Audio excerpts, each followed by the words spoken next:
How to remove FPS display from top right of the screen. It's pretty simple and a quick process, so let me head over to one of the official article which is gonna guide you with a step-by-step process on how you can easily remove the FPS.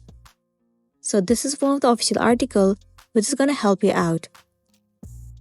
Scroll down and you'll see the step-by-step process. The very first step is by using the keyboard shortcut.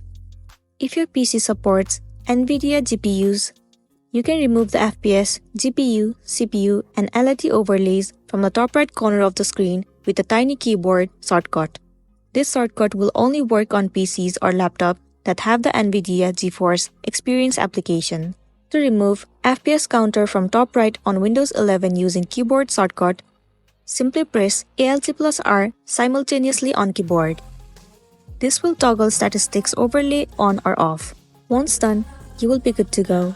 So that's a wrap for this video. If this video helped you, give it a like and check out our next tutorial. Thank you.